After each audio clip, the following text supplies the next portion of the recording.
Vamos a dar inicio al segundo momento.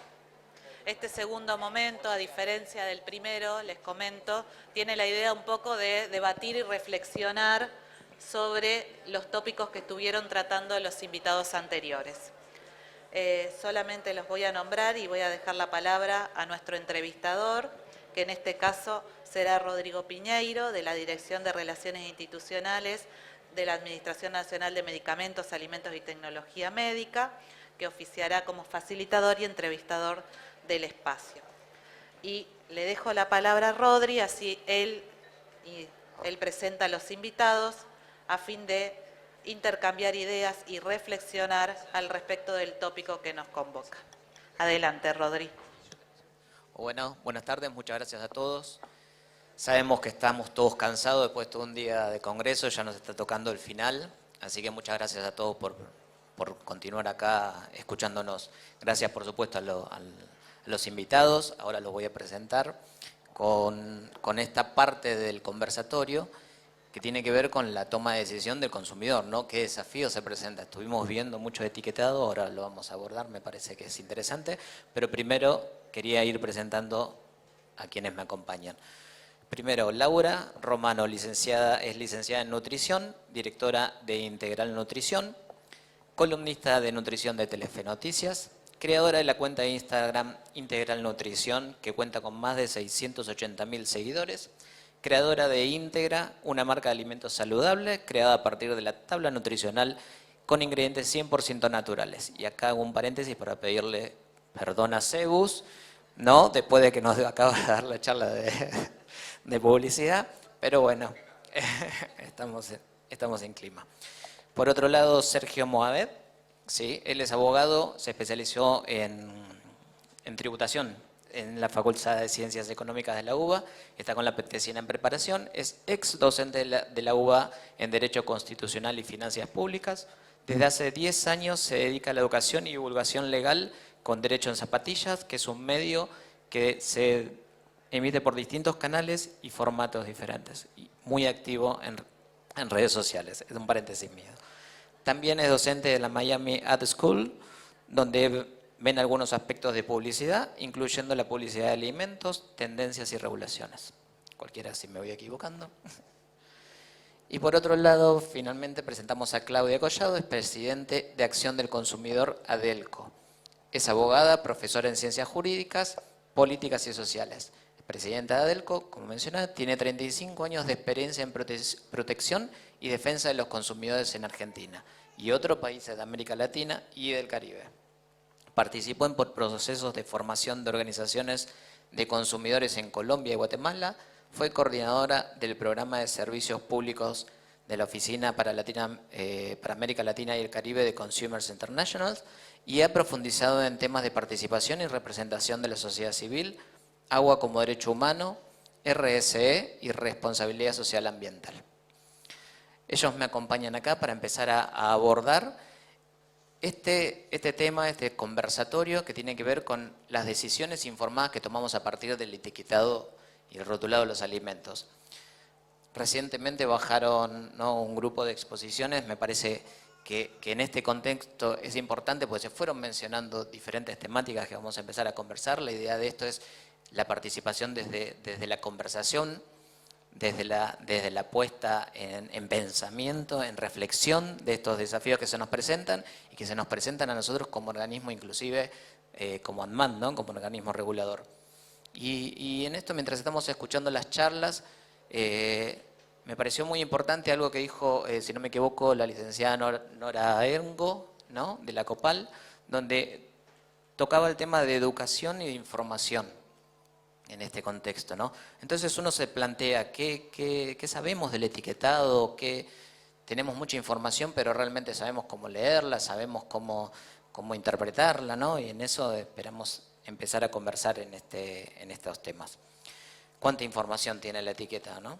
Y ahora me gustaría empezar con una pregunta que es para los tres, para que empecemos a conversarlo. Le vamos a dar primero la palabra a Claudia para después mantener un poco en orden, pero la idea es que ustedes nos cuenten qué sienten en cuanto a la importancia y cuáles son las limitaciones y las fortalezas que pueda llegar a tener todo lo que tiene que ver con la información que tiene la etiqueta y la toma de decisiones que el consumidor hace a partir de ella, ¿no? Claudia, te dejo la palabra. Ok, muchas gracias. Primero agradecer la invitación a ANMAT. La verdad que para Adelco es muy importante poder participar de este evento. Y bueno, vamos a tratar de dar la mirada desde el consumidor, es decir, todo lo que yo les puedo llegar a contar es experiencia, es en base a lo que nosotros obtenemos de la implementación de proyectos sobre alimentación para tener una mejor calidad de vida. Desde ahí es de donde pienso contarles. Entonces, refiriéndome a tu pregunta, yo diría que para los consumidores la etiqueta es algo fundamental, es vital. Tan vital como es el prospecto de un medicamento. Con la diferencia que cuando uno compra un medicamento, por lo general, aunque el médico te haya dicho cuál es la dosis que tenés que tomar y demás, uno abre la caja y lee el prospecto y ve cuántas dosis y ve cada cuántas horas lo tiene que tomar. Mientras que cuando compramos un alimento, abrimos la caja o el packaging, lo que sea, pero muy pocas veces se nos ocurre leer la etiqueta. Y eso es un poco por lo que decías, ¿no? Y dijo desde la COPAL, que coincido plenamente, es falta de educación. Entonces, lo que nosotros creemos es que la diferencia entre un prospecto y la etiqueta de un alimento debería ser más o menos en importancia la misma, porque ¿en qué se diferencia? A mediano o a largo plazo, los dos productos, el medicamento o el alimento, van a impactar en la salud de un consumidor. Quizás, si pensamos en el medicamento, lo vamos a pensar como que impacta en un tiempo o en un plazo más corto, más pequeño, digamos, y en el alimento a más largo plazo. Pero eso se puede revertir porque si soy alérgico y consumo un medicamento que tiene un producto que no debo consumir y no está en la etiqueta, ese plazo se acorta y puede ser tan letal como el no tomar un medicamento en la forma adecuada. Entonces, me parece que si lo tomáramos desde ese lugar, los consumidores tendríamos como una mirada mucho más, digamos, estaríamos como mucho más alertas a lo que contiene un alimento. Y en cuanto a fortalezas o debilidades que me decías, yo creo que la principal fortaleza es que la etiqueta es una herramienta, ¿no? Y aquí bien definieron lo que debe contener un rótulo. No me voy a detener en eso porque la verdad es que chicas fueron clarísimas sobre eso, me parece. No me voy a detener en eso, pero esa es la gran fortaleza, ¿no? La gran fortaleza es que un consumidor sabe que en el packaging o en lo que sea va a tener la información que necesita para poder consumir en forma segura y que no afecte a su salud. Ahora, si vamos a las debilidades, les encontramos muchas los consumidores. La letra chica es fatal, fatal. Hay gente que ni siquiera con los anteojos que usa normalmente puede ver la letra chica de algunas etiquetas. Eso es increíble.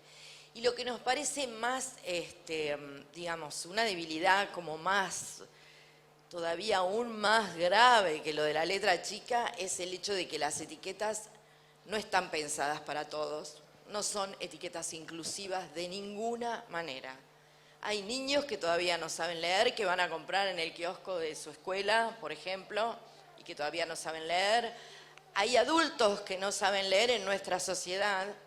Y entonces, ¿de qué nos sirve que agrandemos la letra?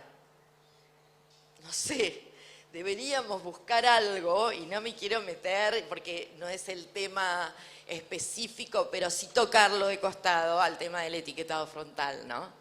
Porque hemos pasado tanto tiempo discutiendo sobre esto y no hemos llegado a nada, y deberíamos haber llegado a algo para después mejorarlo en todo caso, porque hemos perdido tiempo, creo. Y nos parece, desde Adelco tenemos, lo digo ahora así, seguramente en las conclusiones lo puse también, no me acuerdo, pero nosotros tenemos una postura, la etiqueta debe ser inclusiva, entonces debe tener algo de color para el que no sabe leer, o tiene que tener algún dibujito sencillo, claro, no sé, un salero, una azucarera, algo, un dibujo, algo gráfico, que para aquella persona que no sabe leer, sea un adulto o un niño que todavía está en una etapa de aprendizaje y todavía no puede, pero sí sabe comprar y los padres le dan para que compre en el kiosco, pueda llegar a leer una etiqueta. No sé si me excedí Laura, un poco. pero bueno, muy interesante, dejaste algunos tópicos en el ambiente, me parece, que muy interesantes como para seguir conversando y discutiendo, o mínimamente conversándolos, ¿no? Me parece que la puesta en escena de los tópicos es interesante. Laura. Bueno, a ver, como nutricionista creo que es muy importante la etiqueta porque claramente, como decían recién, es conocer en profundidad el alimento en cuestión. No podemos verlo, o a veces sí podemos verlo porque el envase puede ser transparente, pero la etiqueta nos va a permitir conocer de qué está hecho ese alimento, para quienes nos interesa saber la composición, la calidad de ese alimento, y a su vez el poder comparar con otro alimento similar. Tengo 2 galletitas y quiero comparar cuál galletita es más saludable, y lo único que me permite eso es la etiqueta, el rotulado, ¿sí? Después voy a entrar un poquito en profundidad, pero lo podemos ver desde la lista de ingredientes, como también lo podemos ver desde la tabla nutricional, pero en conclusión es eso, el poder conocer bien el alimento, poder compararlo.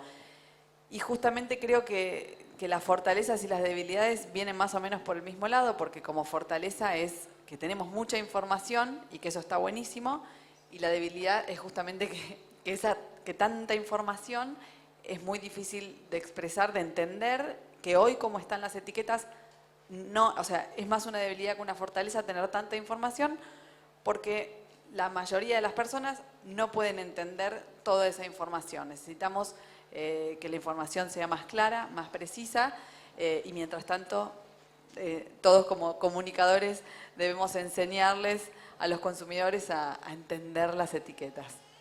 Así que bueno, un poco eso. Muchas gracias. Sergio, tu turno. Increíble. Estuvimos conversando un poquito también de ese tema. Justo es increíble porque no nos pusimos de acuerdo en nada y yo justamente preparé unas filminas que podemos ponerla o no como quieran. Podemos poner la primera quizás y ahí está, la pasamos. Pero el primer tema que quería dedicarle era ¿cuánta información? Porque una forma de confundir es poner mucho. Y les digo la verdad, no hablamos de nada antes ni con Laura ni con Claudia. Ahí está. Entonces, no, para acá sí vemos. Ahí está. Mucha información justa. Entonces, me puse a ver, voy a buscar cómo es en otros lados, ¿no? Con el QR, con el celular. Hoy tenemos que pensar también en los millennials, o sea, nosotros, o los más chicos, van a estar con el celular, la etiqueta no van a saber ni qué es eso. Así que es lo que se viene. Y después hay una frase que es de Red Hot Chili Peppers, que en inglés la traducción sería, cuanto más veo, menos sé. Entonces, a veces por ahí mucho puede ser algo que abrume y no nos permite entender qué es lo importante. ¿Cómo lo interpretamos? ¿Cómo lo leemos? La educación, coincidimos todos. Por suerte hay un consenso en la educación. Pasamos la otra, paso yo, cortita, vamos a hacer eso, dinámico. Bueno, después cómo la presentamos, la pasamos. Cómo presentamos la información. Después, el origen del producto, discusiones que están, ¿cuánto ponemos? ¿No? Genéticamente modificado, no genéticamente modificado, ¿es relevante, no es relevante? Digo, yo tiro debates, ¿no? O sea, no estoy dando una respuesta, ¿qué tiene que estar en la etiqueta? ¿O dónde, o qué no? Esto es algo que a mí siempre me llamó la atención y me acuerdo que fue de las primeras veces que me acerqué a ANMAT hace varios años, ya que siempre me han respondido muy bien y de paso agradezco por el congreso y la invitación que la verdad que, bueno, aditivos con código, esto viene del código alimentario de hace muchos años y la verdad que yo no entiendo nada, tal vez soy abogado, no sé de química tanto, ¿no? Más allá que hice el secundario técnico, pero a mí me dicen sodio difosfato, bueno, tengo que preguntarle a la nutricionista, qué sé yo, a mi amigo químico, pero bueno, no sé ni qué es eso, qué estoy comiendo. Pasemos una más. Después otro tema es el de la porción, que lo mencionaron muy bien en las exposiciones anteriores. ¿Cuánto es la porción relevante? No, les dio hambre esta foto, ¿no? A todos nos dio hambre. Sí. Bueno, ese es otro tema. Y después, yo justo vi un alfajor, no importa cuál, pero la porción es 35 gramos, que es medio alfajor. ¿Quién se come medio alfajor? Levante la mano. O sea, es algo que quiera compartirlo, pero bueno, en general lo comemos un alfajor entero. Por suerte, porque es muy rico el alfajor. Así que bueno. Bueno, después el tema de la competencia, ¿no? Esto es algo de, en realidad, se me ocurría porque en algunos estados de otros países del mundo, los restaurantes también tienen que poner calorías o no calorías, pero otro te podría responder, déjame comer tranquilo o tranquila. También es esa, no quiero tener esa información, o sí, o ¿qué hacemos? No lo sé.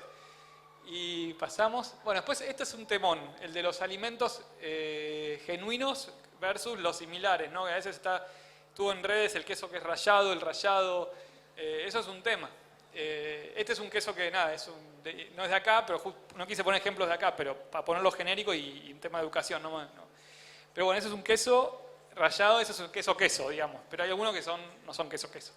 Entonces también es un tema para la industria, cómo se diferencia, porque no es lo mismo para el que produce queso, no solo del consumidor, que es muy valioso, sino el productor. Tengo un tambo, digo, produzco queso rallado, y el otro me pone y produce queso rallado. No es lo mismo. Bueno, después lo de los sucedáneos, ¿no? También es un gran tema que está, contenido de proteínas, cómo interpretamos eso. Y bueno, y la discusión del semáforo, que creo que es lo que se viene. Yo no tengo una postura sobre esto, aclaro. Acá todos lo conocemos, ¿no? Que está en Ecuador, en Chile, pero no sé. Yo no sé si a veces esto, de vuelta, qué información es relevante, cuál no. Yo lo planteo. Bueno, y dejemos la presentación porque quiero... Sí, me parece que justo te estábamos por hacer una pregunta referente Por eso, vamos, al ahí tema. va. Pero retomando un poquito tal vez y en función de en lo que se fue conversando, le voy a preguntar a Laura especialmente en este momento, ¿y qué consideras desde la experiencia de los que estuvimos recién conversando sobre la primera pregunta, sobre el etiquetado, que deberíamos tener los consumidores al momento de realizar la compra para la toma de decisión? O sea, ¿qué tendría que tener el consumidor? O sea, acá conversamos recién que, bueno, hay problemáticas en cuanto a la información que puede ser excesiva y eso, pero ¿qué sentís vos que desde tu experiencia, desde tu expertise y de lo que conversamos es referente al tema? Creo que tendría que haber una especie de resumen, ¿sí? Que siempre hablamos del frente del envase, pero a veces también puede ser malinterpretado porque el resumen justamente se pueden obviar un montón de cosas y que termine siendo que no afecte en la toma de decisión o que afecte negativamente en la toma de decisión. La verdad es que tampoco no tengo ningún esquema puntual definido, pero sé que, por ejemplo, el sistema de los sellos negros es muy alarmante, y yo que particularmente soy del área de la nutrición de que todo se puede comer en su medida justa, siento que como un niño recibir esa información me parece un poco dura, pero tampoco recibir esto, ¿no? Porque esto un niño no lo podría leer. Acá tenemos las dos partes de, como les decía recién, de una etiqueta que es la tabla nutricional y la lista de ingredientes. Entonces, creo que ni mirar solo una cosa ni mirar solo otra, porque están quienes solo se basan en los ingredientes y te dicen este alimento no se puede consumir porque tiene JMAF. No saben ni lo que es, pero no importa. Te preguntan, ¿esto es verdad que tiene JMAF? Jarabe de maíz de alta fructosa, que es un azúcar. Pero están quienes enseñan que si tiene JMAF no lo podés consumir. Y tengo todo el tiempo consultas, porque sobre todo por las redes sociales, y entonces se puede consumir esto, y alertan a la gente con demasiada información que no tiene mucho sentido. En vez de explicarle, en vez de enseñar, entonces también el cerebro es como muy simplista, ¿no? Entonces la gente quiere saber si se puede o no se puede, o si está bien o está mal, o si es bueno o es malo. Y justamente en los alimentos no es tan así, porque la porción es súper importante. Entonces yo siempre digo, hay que mirar un poco y un poco de la etiqueta, de la tabla, que en la tabla, bueno, no voy a explicar lo que tiene, pero yo me baso un montón en el porcentaje del valor diario, y cuando en las consultas a los pacientes les tengo que explicar esto, digo, nadie nos explica el porcentaje del valor diario y me parece súper importante, porque ahí yo veo 18 miligramos de sodio y yo qué sé si es mucho o poco, o sea, yo sé que es poco, pero el consumidor no sabe. Entonces, ahí es donde yo le digo, mirá el porcentaje del valor diario, porque ves que 18 miligramos te está diciendo que es el 1% del sodio que podés consumir por día, con lo cual puedo decir, es poco sodio, ¿sí? Si ahí me dijera 40%, digo, estoy consumiendo con este alimento el 40% del sodio del día y es un montón. Entonces, creo que esto hace, el porcentaje del valor diario en la tabla hace un buen resumen. Después también siempre les insisto con lo de la porción, de ver cuánta cantidad, esto de que haya una porción casera, y me parece súper importante. ¿Por qué? Porque yo voy a mirar las calorías por porción y voy a ver cuánto puedo comer o cuánto me aconsejan comer. Digo, 100 calorías, 3 galletitas, y sé que con 3 galletitas tengo 100 calorías.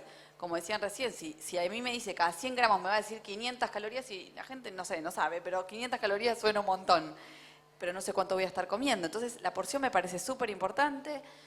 O sea que como resumen de la tabla, miraría la porción, miraría el porcentaje del valor diario. Hacer como un paneo general del valor diario está buenísimo, porque haces paneo general, 8, ¿qué es lo que más tiene? Mirás así, 8, ¿qué es? Carbohidratos. Y claro, son galletitas, obviamente va a tener carbohidratos. Después sigo y miro valor energético. Hasta incluso sacaría el valor energético y miraría solo los nutrientes. Digo, tiene carbohidratos, tiene proteínas, tiene una buena cantidad de fibra, 4% comparado con el resto, y un poquito de sodio. Laura, Sergio te quiere... Yo tengo una preguntita. Laura. Sí, intuitivamente, no sé, pero me imagino que no es lo mismo un tipo de proteína que otro tipo de proteína o carbohidrato que otro. También No, es eso. tal ¿Eso cual. cómo lo sabemos? En la proteína es más fácil porque o es animal o es vegetal. Las animales son completas y la de las legumbres son completas. Pero en el caso de los carbohidratos está bueno lo que decís, porque yo mirando solamente la tabla, sin mirar la lista de ingredientes, puedo saber si esos carbohidratos son mejores o peores, si tengo 2 tablas, y eso es con la fibra. Porque si yo tengo una buena relación entre carbohidrato y fibra, imagínate, estas galletitas tienen 8 de carbohidratos con 8% de carbohidratos con 4% de fibra. Y miro otra que tiene 8% de carbohidratos con 1% de fibra, y yo sé que, ¿qué hace la fibra? La fibra hace que ese carbohidrato se digiera más lento, entonces me rinde mucho más la energía, no me hace pico de glucemia. Entonces yo ahí puedo decidir, sin mirar los ingredientes, sin ver si tiene fibra o qué aporte de fibra, que ese carbohidrato es mejor. Y obviamente será porque tiene salvado, agregado, avena o semillas. Con las grasas lo mismo, también hay mucha confusión, porque por ahí dice 0% grasas trans, y no significa que es 0% grasas. Entonces la gente lee 0% grasas trans, que como bien decían, casi no hay alimentos que tengan grasas trans, y que piensan, esto no engorda porque no tiene grasas. Entonces ahí tenemos que enseñar que son las grasas totales, y dentro de las grasas totales están las saturadas, las monoinsaturadas, las poliinsaturadas. Yo siempre les digo que las largas son las buenas, poliinsaturadas, monoinsaturadas. Después saturadas y trans son las que nos hacen mal a la salud cardiovascular. Así que de nuevo, haría un paneo general con el porcentaje del valor diario, miraría la porción, y si me estoy cuidando y quiero bajar de peso, también miraría las calorías, porque obviamente que no es lo más importante, pero también es importante si estoy queriendo hacer una reducción calórica. Y después, en cuanto a los ingredientes, miraría los primeros 4 o 5, porque con esto de que si tiene azúcar o si no tiene azúcar, si tiene azúcar en el último lugar, significa que el porcentaje de azúcar va a ser muy poco, y no porque tenga jarabe de maíz de alta fructosa no lo voy a poder consumir, o porque tenga azúcar o porque tenga sal. Yo miro las galletitas y harina de trigo. Ahí obviamente está la ley siempre explicada, que a veces nos mareamos un poco. Segundo, jarabe de maíz de alta fructosa, estas lo tienen. O sea, estas estarían recontra prohibidas. Tienen bastante porque están en segundo lugar, ¿sí? O sea, es azúcar, claro. Tiene harina, azúcar, tiene jarabe de maíz de alta fructosa y tiene azúcar también. Óleo, margarina, sal. O sea, agarré la primera etiqueta que encontré y fíjense que hay bastante. Y tiene un montón de conservantes. El ejemplo justo traje. Tal cual. Se la agregué recién a último momento y fíjate.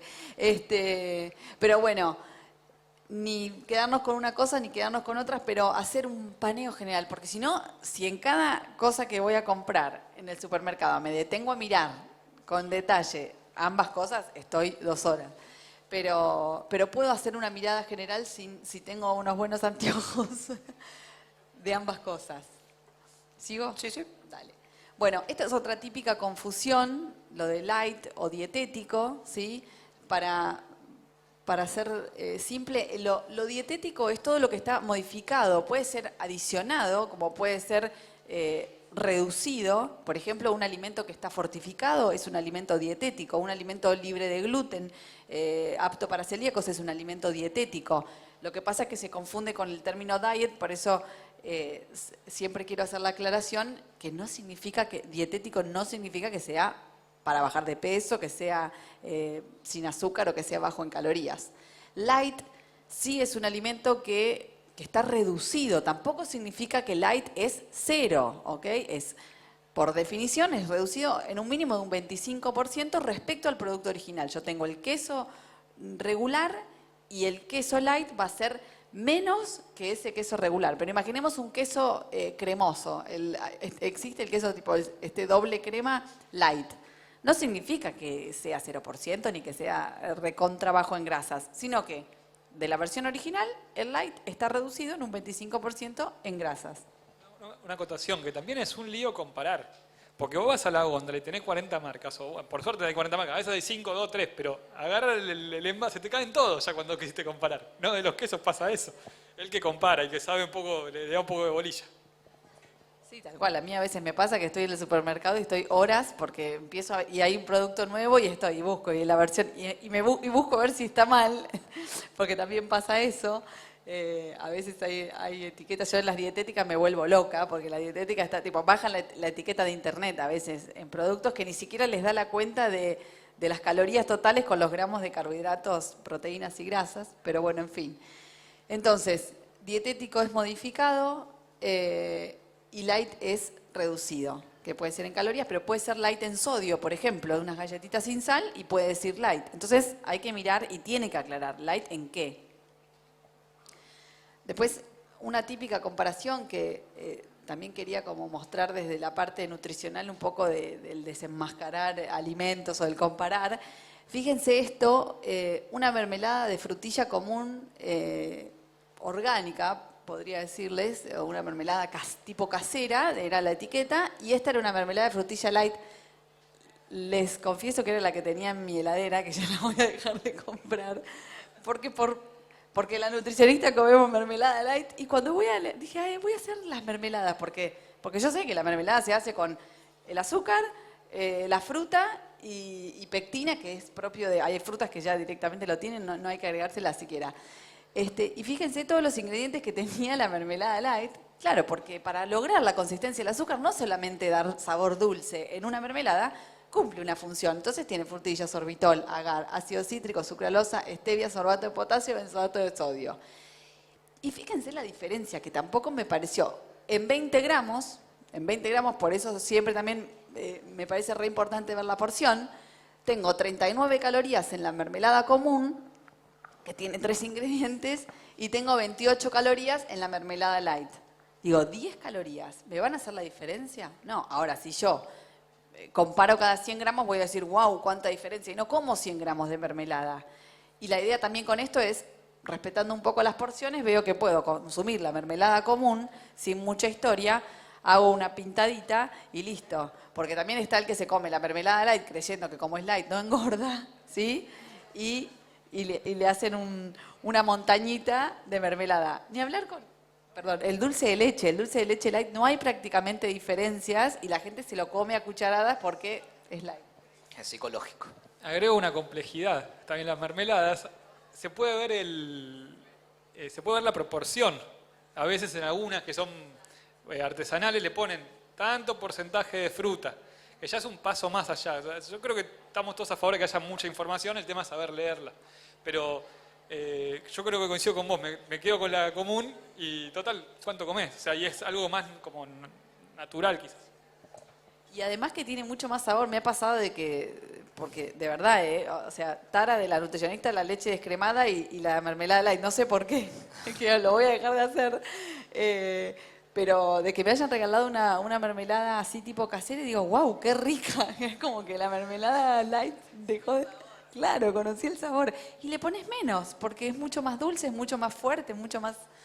tiene mucho más sabor. Bueno, el resto no hay, porque la mermelada obviamente, como es fruta y azúcar, no hay diferencias en proteínas, en grasas, en sodio sí tiene más, por el sorbato, ¿qué tenía? Alguno de esos, el benzoato de sodio, ahí está, y entonces obviamente que le aporta sodio. Entonces esto es un claro ejemplo de que ni miro todo una cosa ni miro todo la otra. Digo, hago un paneo general y veo que una tiene 3 ingredientes, la otra tiene 8 y son 10 calorías de diferencia y puedo tomar una decisión. Está bien, la mermelada es fácil porque tiene pocos ingredientes. Pero miren esta comparación me encanta hacerla porque otra típica cosa que cuando salieron los alfajores de arroz, es como que salió el alfajor light, el alfajor que no engorda, es una cosa súper liviana, una estructura ideada. Y fíjense que un alfajor de chocolate normal, clásico, pero la versión mini, ¿sí? No digo medio alfajor porque también me parece ridículo que la porción de medio alfajor no existe, pero eso sería como medio alfajor que pesa 25 gramos. En ingredientes los puse, pero, o sea, estaría hablando de 2 productos prácticamente iguales, son lista de ingredientes largo. Pero fíjense, 25 gramos, una unidad, 90 calorías. El alfajor de arroz, 120 calorías. Este es el doble relleno, decía algo así. Carbohidratos 14, carbohidratos 15, prácticamente lo mismo. Proteínas 1,6, 1,4. Grasas 3, grasas 6.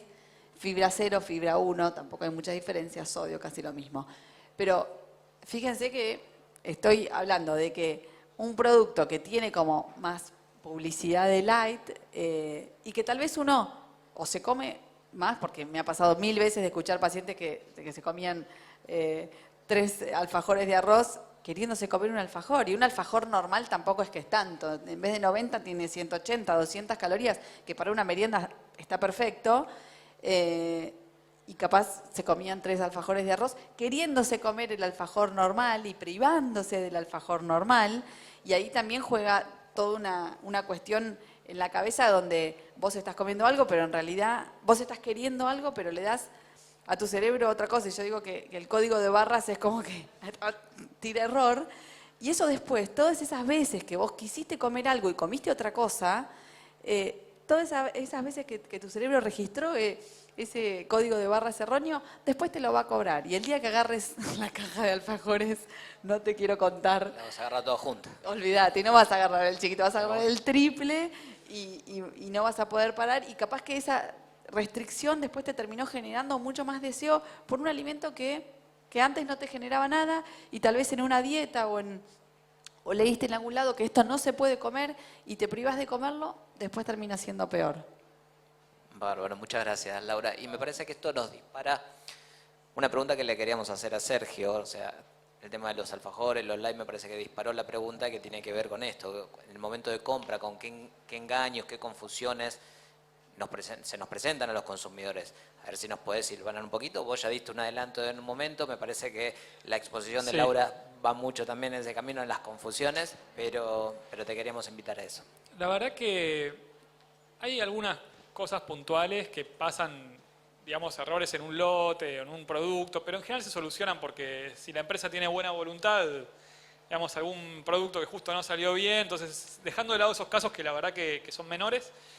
Después a nivel general y de normativa, creo que la tendencia que a veces he visto y que me han preguntado en los últimos tiempos tiene que ver con los productos genuinos versus los productos que tal vez se parezcan o se asemejen a los productos más genuinos, y hay una diferencia de calidad y de composición de proteínas, de los ingredientes. Yo creo que eso es el punto principal. Y después, bueno, está el tema de, esto no es algo nuevo, ¿no? El tema de lo light como marketing y demás, eso es algo que es importante para que pensemos. En ese sentido creo que eso va por ahí, digamos, los puntos principales son esos. Obviamente que está perfecto si una empresa quiere producir un producto distinto y demás, mientras haya información y diga, bueno, yo vendo esto, que la idea es que uno pueda comparar y decidir, ¿no? Básicamente, digamos, hay libertad, simplemente algo básico es decir, bueno, yo vendo esto y no esto otro. Y hay algo que también a veces en las clases se da, cuando hay los temas legales, como que la vara está muchas veces en lo que es la industria, a veces está mucho más alta, lógicamente, por un tema de relación con el comprador. Cuando una empresa vende algo que no es lo que dice ser, por la foto, por lo que sea, después, al final, es incluso contraproducente para la misma empresa, porque como que se desprestigia. Con lo cual ahí la legislación viene a ser un tope mínimo, un mínimo ético y legal, obviamente, pero hay como una recompensa implícita también a hacer las cosas bien. Eso también lo quería decir, ¿no? Como y hoy en día, más que nada, es la tendencia en el mundo. los consumidores quieren productos como más artesanales, más locales, a preferir a más lo grande. Después por ahí el grande produce algo más local. ¿Me explico? Eso no quita que haya, pero es la tendencia mundial. Entonces también creo que esa es la tendencia, si me preguntás, digamos, hacia lo local, hacia lo artesanal, hacia lo genuino y honesto, de alguna manera. Bárbaro, gracias. ¿Y cuánta información se nos presenta, no? O sea, dentro de Ese es un debate lo que es el rotulado y en base... enorme. Igual yo creo que mi opinión es que tiene que estar casi todo, y después tal vez expuesto en diferentes niveles. El tema es que no entra la etiqueta, pero bueno. Está bien, no... En un bomboncito No ponerle sé. todo. Gigante la Bueno, información. de hecho hay muchas golosinas chiquitas que no están en el pack porque está en la caja. Entonces se nos hace muy difícil. Yo que recomiendo siempre comer las golosinas más chiquititas. Y te dice, ¿cuánto tiene? No, tenés que ver la caja o buscarlo en internet, que muchas veces por ahí no está o está confusa la información. Bárbaro. Hacerse de la información ahí es difícil. Y me parece que un poquito también todo esto que venimos conversando, el tema de la información, del acceso a la información, de la claridad de la información, me parece que es importante preguntarle a Claudia, desde la expertise, ¿no? Por supuesto, y desde la de acción del consumidor, si creen que al hacer la compra la información es clara, es suficiente, y por otro lado, consultarles cómo es en general la toma de decisión por parte del consumidor en el momento de la compra. Ahí, sí. A ver, en principio, como les decía antes, nosotros creemos que las etiquetas son una herramienta imprescindible para poder elegir, pero ya hemos hablado bastante sobre esto, de que la información no suele ser clara, no suele ser suficiente, y en muchos casos engañosa. Aquí recién con el tema de publicidad quedó clarísimo ese punto, no voy a ampliar, no voy a perder tiempo con eso, pero sí quiero decir que muchas veces la publicidad nos incita a consumir algunos productos que no tienen lo que dicen tener. Y esto nos pasa a nosotros en los proyectos. Hemos incorporado desde hace ya 3 años un taller sobre etiquetado. Y comenzamos con un taller pensando que iba a ser de poco interés, que de pronto no iba a tener mucha... Y la verdad es que de un taller pasamos a 2 y estamos pensando en llevarlo a 3. Y una de las cosas que nos pasa, aquí recién oía, Laura decía, y me parece que es lo que le pasa a todo el mundo, esto de cuánto tiempo tenemos para leer una etiqueta o cuánto tiempo demoro yo en un supermercado. Y si a eso le sumo el tema de la publicidad, bueno, ahí es un combo un poco letal. Entonces, tenemos 2 tips muy, muy simples que les damos a las personas que participan en los talleres, que es, primero, en tu casa, tranquila, con toda la tranquilidad del mundo, toma los productos que consumís habitualmente y ahí, por favor, lee la etiqueta. Una vez que sepas en tu casa, no vas a perder tiempo, porque lo podés hacer, no sé, tomar la leche que consumís, algunos productos básicos. Entonces ya cuando vas al supermercado, ya sabes que eso lo comprás seguro porque es lo que comes habitualmente y ya estás segura de lo que dice la etiqueta. Y solamente vas a tener que perder tiempo si decidís comprar un nuevo producto o si te tentás con algo en el supermercado, porque a veces uno no compra lo que necesita, sino lo que la góndola me ofrece, ¿no? Entonces ahí, ya con esos 2 tips tan simples, es como que baja un poco la ansiedad de que esto no lo voy a poder hacer, con cuánto tiempo puedo.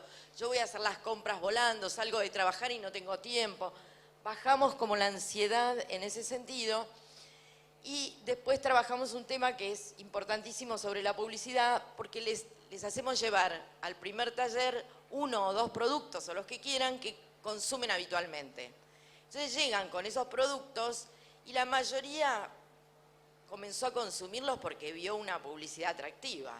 La verdad es esa, todas como que confiesan que y vi la publicidad, lo compré, me resultó rico, en fin, a mis hijos les gusta, pero cuando se van del taller se dan cuenta que el postrecito de vainilla no tenía vainilla, que la bebida de hierbas naturales no tenía hierbas naturales. Entonces ahí el tema de la etiqueta va íntimamente atado al tema de la publicidad, porque ¿cómo? Si yo vi la publicidad y el postrecito era de vainilla, pero acá leo la etiqueta y entonces como que empiezan como, ¿qué estoy comiendo? ¿O qué le estoy dando a mis hijos? Entonces, en ese sentido me parece que los talleres nos demuestran una vez más que es necesario educar, que no hay otra salida. Así que podemos tener una etiqueta mejor o una etiqueta más clara, una etiqueta que cumpla con la ley. No voy a referirme, vos lo hiciste muy bien cuando te referiste al artículo 4 de la Ley de Protección al Consumidor, que exige que la etiqueta tenga información clara, que sea cierta. Pero ese artículo dice algo que a mí me parece más importante aún, que dice que debe ser comprensible. Y ese dato del artículo 4 de la Ley 24.240 es prácticamente el que muchas veces no se cumple. Es decir, ¿por qué? Porque como veíamos recién las etiquetas que mostrabas, información tenemos, sí, es una herramienta increíble, sí, pero si no la sabemos leer o tenemos demasiada información que no sabemos qué quiere decir y no nos han educado para eso, no nos sirve absolutamente de nada. Por eso un poco la conclusión es que el consumidor no sabe leer una etiqueta en general. O sabemos leer parte de la etiqueta y otra parte nos quedamos ahí sin saber muy bien de qué se trata. ¿Cómo decide el consumidor? Es una de las cosas que me preguntabas. Esto va variando con el tiempo. En este momento nosotros la evidencia empírica nos dice que el consumidor está eligiendo básicamente por el precio. Y aquí tenemos un problema que es el consumidor tiene mucha información, pero no tiene la información que nosotros creemos fundamental para tomar una buena elección al momento de comprar o en el proceso de compra, que es el tener un test comparativo de calidad del producto que me diga cuál es la relación calidad-precio para yo poder comprar ese producto. Nosotros lo hicimos desde 1980 hasta el 2010 y lo dejamos de hacer por una cuestión de financiamiento, o sea, no tenemos los recursos para hacerlo. El INTI lo hizo durante un tiempo, pero hoy en Argentina no tenemos test comparativos de productos. Entonces, si yo no tengo un test donde puedo ver la calidad de un producto en relación a su precio y a las condiciones y características de ese producto, ¿qué hago?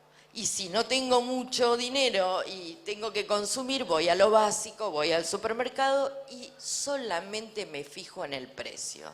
Y vaya a saber Dios qué consumo. Pero eso es un poco lo que está pasando hoy. Decido por el precio. Si tenemos un consumidor con un poquito de acceso a los alimentos un poquito más elevados, socioculturalmente se fija un poco más en la etiqueta o en algo más, puede ser que ese consumidor se deje llevar mucho más por la publicidad o el packaging o las bajas calorías, o compra y llega a la góndola y toma todos los paquetes verdes, porque se supone que son bajas calorías, light, en fin. Y nos pasa que cuando llegan al taller vemos que la mayoría trajo packaging verde y una que no tenía trajo uno azul, y cuando comparamos quizás el azul tiene mucho más nutrientes, o sea, es mucho más saludable que el de packaging verde. Entonces, eso también influye a la hora de decidir. Si tenemos un consumidor con un acceso a los alimentos que no está pensando en comprar lo básico, que puede comprar absolutamente de todo, ese consumidor a veces suele ser más irracional. La publicidad lo compró, le hizo así un moñito y lo mandó al supermercado a comprar lo más caro y lo menos saludable. Es así. Y por último, tenemos lo que nosotros llamamos, que por suerte está en esta etapa de los millennials y demás, y nosotros tratamos de educar para lograr eso que pretendemos, que es un consumidor sostenible. ¿Qué quiere decir ser un consumidor sostenible? Es el consumidor que se va a fijar en la relación del precio, de la relación precio-calidad, que se va a fijar en las condiciones, en las características, va a mirar los ingredientes. Aunque no entienda mucho, puede ser que diga, bueno, voy a consumir menos azúcar y menos sodio. Eso en Argentina, la verdad es que tenemos que decirlo, que entre los jóvenes se da y muchísimo. Los jóvenes han decidido consumir menos sodio y menos azúcar y consumen muchas más frutas y verduras que lo que consumen los adultos. Y esto, digo, siempre tómenlo como una evidencia empírica, que es lo que nosotros vemos en los talleres que damos, ¿no?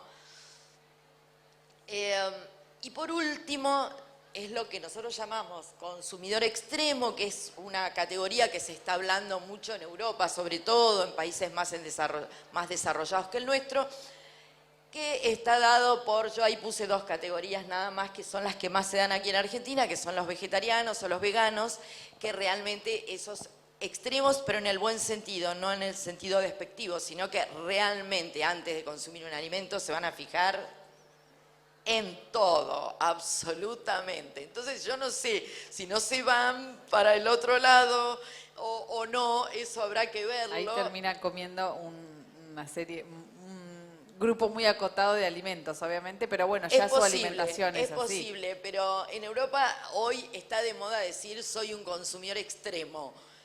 La verdad es que me quedo con el sostenible, que es el que venimos buscando hace aproximadamente 10 años y no logramos. Pero bueno, vamos en camino y con algo más de educación esperemos que lo logramos. Lo que mostrabas vos que en Estados Unidos ya es cada vez más sin, ¿viste? Está sin gluten, sin el BPA, orgánico, alergenos.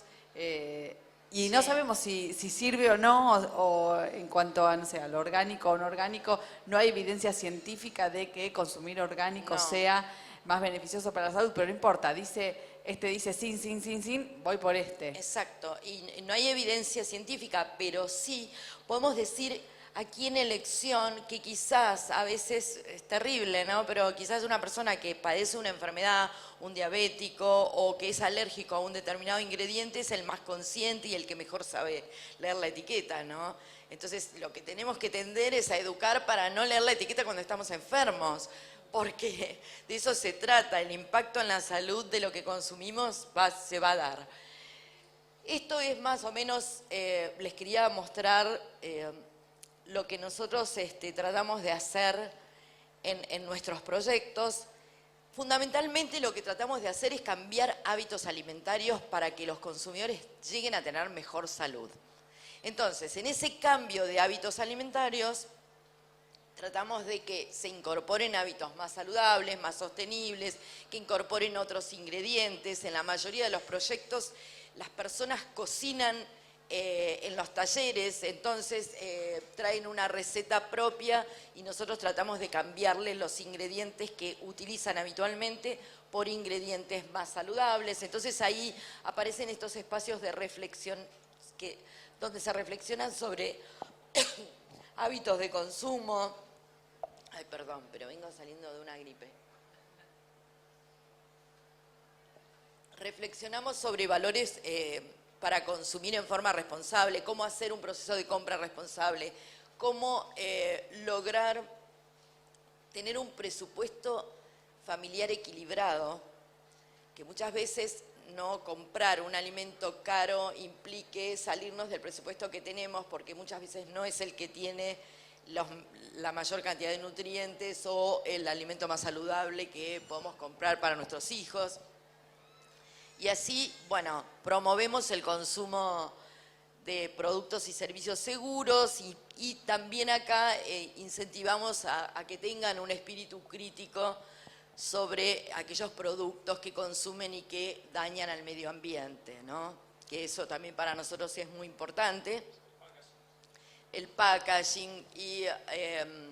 bueno, acá en ese tema principalmente aparece algo que parece increíble, pero la mayoría de los que participan no saben que el agua es el primer alimento, por ejemplo, ¿no? Entonces ahí surge todo un espacio de reflexión acerca de cómo consumimos el agua, cómo derrochamos el agua, cómo podemos utilizar el agua y cómo podemos tomar agua para evitar ese jugo que la publicidad me dijo que tenía naranja y solamente tenía color naranja y no tenía nada de naranja, o la limonada que tenía solamente un 10% de limón, que por lo general está aceptado que tenga solamente un 10% de limón. pero la gente no lo sabe, compra la limonada pensando que es absolutamente natural. Bueno, esto hace que nosotros tratemos de generar un impacto social positivo que mejore la calidad de vida de las personas, y hemos sumado también algo que nos parece fundamental, talleres de movimiento, porque creemos que todo esto sin ejercicio físico tampoco es muy saludable. Y después aquí les voy a poner rápidamente, es como un corte de, a ver, un corte de, no tienen volumen. ¿Cómo hago con el volumen? A ver, mientras les cuento, hice un corte de un montón de videos que tenemos muy largos de los proyectos, pero hice cortes un poquito desprolijos, perdonen, pero sobre mujeres que hablan sobre la etiqueta, para que vean que todo lo que les estoy diciendo surge de la experiencia y de nuestros proyectos. A ver si le podemos poner, ¿hay alguna forma? Estamos con un problemita de audio. Bueno, ojalá. No, claro, hacemos... Lo doblamos nosotros. ¿Sí? Lo podemos invitar, Bueno, está en la página de ustedes, cualquier cosa, el video. Sí, les puedo decir que si no lo podemos ver. A mí me costó más aprender a leer las etiquetas de los productos, que me cuesta un poco entender el qué significa esto y lo otro.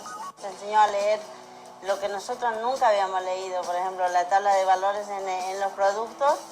La etiqueta de la alimentación le tomo más ahora como más conciencia, porque antes era como que no le daba mucha importancia, y como que me sirvió un poco para darme cuenta de eso, lo de la miel, que era jarabe, y me pasó con mi hijo que hace poco le tuve que comprar para la tos miel, me trajo jarabe. Y yo le dije a él que lea bien la etiqueta porque no era miel, en realidad era jarabe. Y se puso a leer la etiqueta y me dijo, tenés razón, no tiene nada de miel. Y era como todo azúcar. Y fue él y buscó uno que decía miel pura, qué sé yo.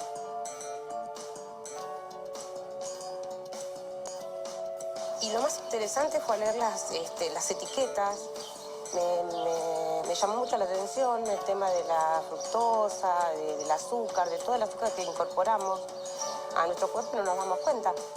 Y a leer eso, a fijar qué es lo que consumimos. Y a enseñarle a mis hijos también. Yo sabía que las etiquetas eran importantes, pero a veces están en medias,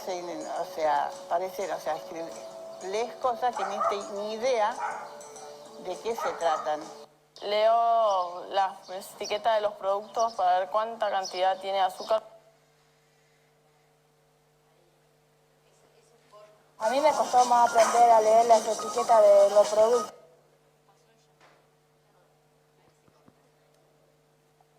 Bueno, es un corte un poco desprolijo, pero les quería mostrar lo que les pasa, es decir, cuál es el impacto y por qué las que participan en nuestros talleres terminan leyendo la etiqueta y terminan consumiendo un poquito más saludable de lo que consumían antes de que lleguemos desde Adelco con este tipo de talleres. Esto es lo que nos permiten a grandes rasgos estos proyectos, nos permiten aseverar que la educación alimentaria es el tema prioritario para cualquier política pública en relación a este tema, que educar e informar con evidencia científica es lo que hace falta, que los actores principales son la sociedad civil, la industria y los hacedores de políticas públicas, y que tenemos que trabajar todos y no de forma integral, que tenemos que educar para evitar las ingestas excesivas de calorías, de sodios, de grasas, etcétera, todo lo que muy bien Laura describió, que tenemos que brindar información sobre la composición de los alimentos, porque muchas personas no lo saben. Y, bueno, los ultraprocesados y las bebidas azucaradas son para nosotros todo un tema en estos talleres, y para combatir la obesidad con el número elevadísimo que tenemos en Argentina y las enfermedades crónicas no transmisibles, creemos que el sistema de rotulado frontal es importante también, pero un poco pensando que sea un estímulo para la industria a hacer una etiqueta mejor y, como les decía antes, una etiqueta más inclusiva, que sea para todos, que es lo que ahora no ocurre.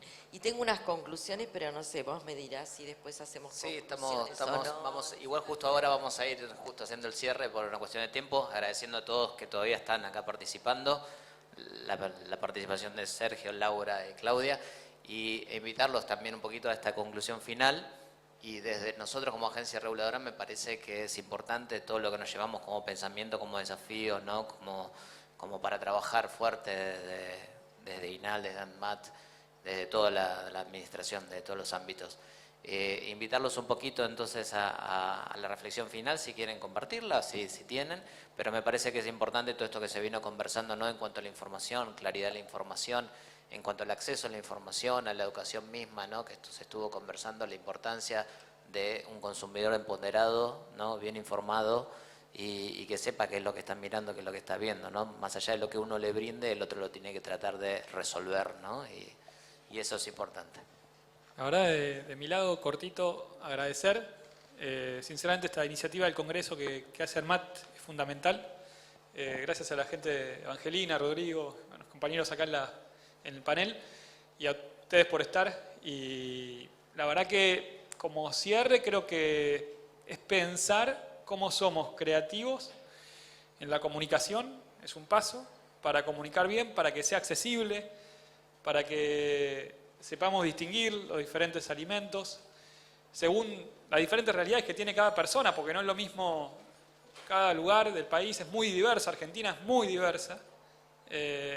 Realmente aquellos que nos escuchan desde otros lados también lo saben, cada uno tiene su realidad propia y pensar que es cuestión de inteligencia, ¿no? A ver cómo diseñamos un sistema mejor de información para que las cosas funcionen mejor, en definitiva para todos.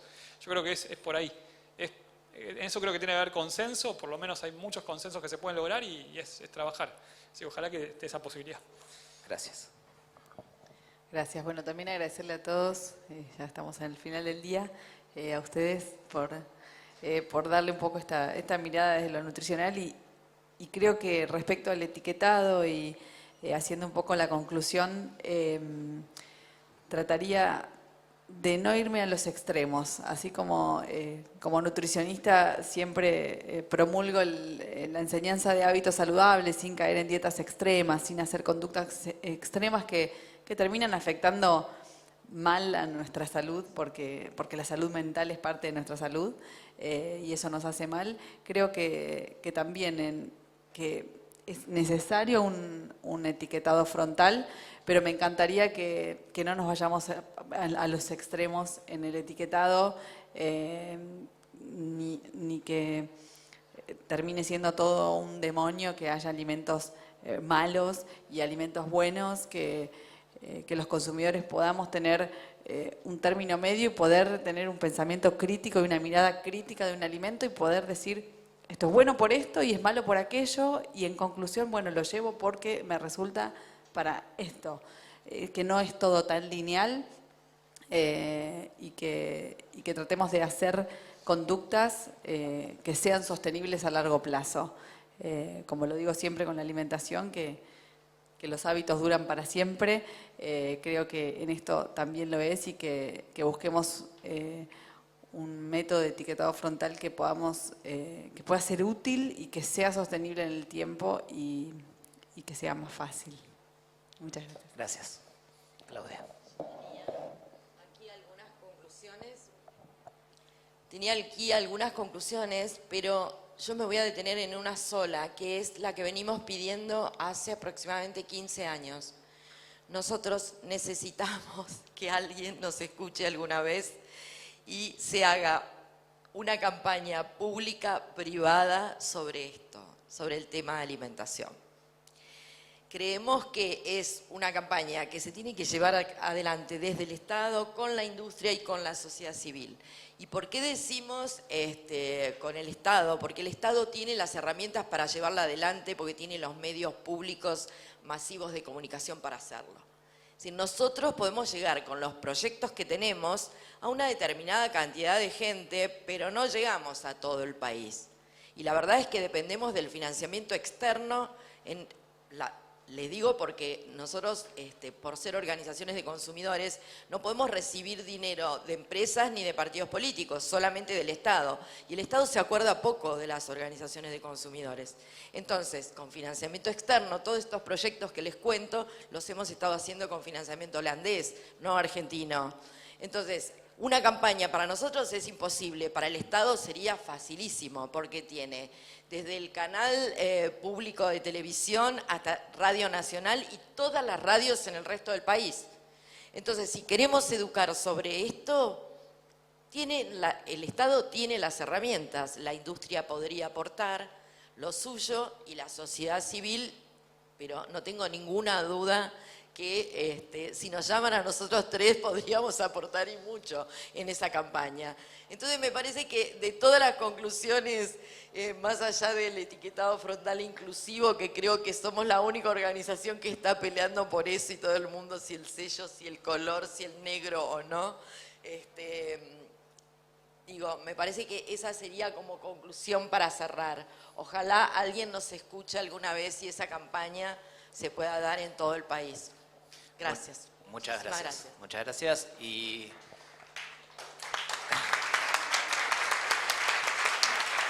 gracias a todos nuevamente.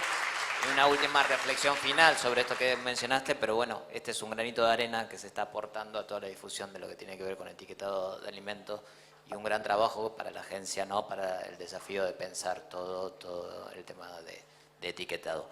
Y también en un momento se tocó el tema a nivel cultural, ¿no? De la gente y que tiene que ver con educación. Así que me parece que nos vamos con varios tópicos para ir pensando, para ir llevando adelante esos temas, y les agradecemos mucho a todos por continuar acá. Y bueno, los esperamos mañana a las 9, inicia la jornada. Así que bueno, esperamos que sigan disfrutando. Muchas gracias a todos. Gracias. Ay, nos están apagando. Bueno, para cerrar ya estamos sobre la hora, así que vamos a tomar las preguntas y en todo caso las vamos a responder por mail. Simplemente agradecer a todos los invitados, Sergio, Laura, Claudia, Rodrigo, por tu excelente acompañamiento, y a los expositores Maya, Nora, Anabela y Sebastián por acompañarnos, y me estaba olvidando de Luján. Muchísimas gracias por su grandísima disposición y buena onda. Gracias a todos, buenas tardes.